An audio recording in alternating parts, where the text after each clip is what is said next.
Nous partons en Chine et on retrouve Arnaud Miguet qui nous attend, notre correspondant sur place. Bonjour Arnaud. Alors, les paysages étaient sublimes, hein. Alors bravo, c'était superbe. Et là maintenant, on va parler des animaux de compagnie. La Chine de Mao avait interdit les animaux de compagnie, mais alors aujourd'hui, ils sont de plus en plus nombreux dans le pays, les chiens en particulier. Alors Arnaud, est-ce que c'est vraiment devenu en Chine la mode d'avoir un chien ? Bonjour Thierry, vous avez raison, et c'est vrai, c'est un véritable phénomène de mode. On compte 30 millions de chiens dans l'Empire du Milieu, 10% des foyers ont un chien. Alors les Chinois mangeaient du chien, mangeaient des chiens, aujourd'hui ils les adoptent. Et d'ailleurs, cette tradition de manger du chien, aujourd'hui, est en train de disparaître et est de plus en plus critiquée. En vérité, 70% des Chinois disent ne jamais avoir goûté de chien. Donc le chien n'est plus dans l'assiette, il est à côté de son maître et c'est un symbole de réussite sociale. Et on est loin, vous avez raison Thierry, de l'époque de Mao, du grand timonier, qui disait que d'avoir un animal de compagnie était un passe-temps petit bourgeois. Et une véritable, donc aujourd'hui, toutou-mania s'est emparée de la Chine. Rien n'est trop beau, les chiens sont considérés finalement comme des enfants, habits, chapeau pour chien, chaussures, landau, il y a même des spas pour chiens, et puis médecine traditionnelle oblige, des acupuncteurs pour chiens. Nous avons suivi certains toutous, il n'y a pas que des Pékinois, dans les rues de Shanghai avec leur maître. C'est un reportage d'Angélique Forger, regardez. Jimmy a de la chance. Tous les samedis, sa maîtresse Mengi l'emmène dans un centre de soins pour se refaire une beauté.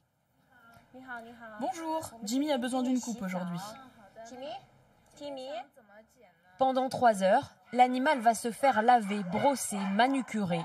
Pour 35 €, il a même droit à une coupe réalisée par une coiffeuse visagiste. La mode en ce moment, c'est de faire une tête bien ronde. Parfois, on peut attacher les cheveux sur le front, mais le plus important, c'est de faire une tête en forme de champignon. Pour la maîtresse de Jimmy, son chien mérite le même traitement qu'un humain. Je dépense à peu près 300 € par mois pour mon chien. Dès qu'il a besoin de quelque chose, je lui offre. Pour lui, je n'ai pas de limite. En Chine, le business des soins pour animaux de compagnie est en plein essor.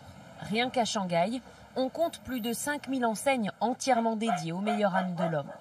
Dans ces boutiques, on trouve de tout, des couches pour chiens jusqu'aux gâteaux d'anniversaire.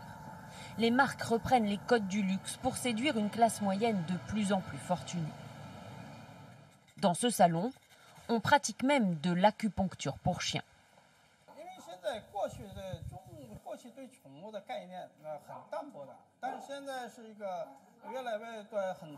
Aujourd'hui, j'ai surtout des chiens qui ont des petits soucis de santé.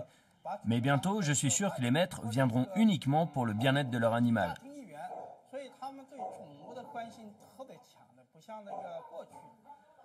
Le cabinet accueille 20 chiens et chats chaque jour et envisage de s'agrandir pour répondre à une demande de plus en plus forte. C'est assez impressionnant, hein.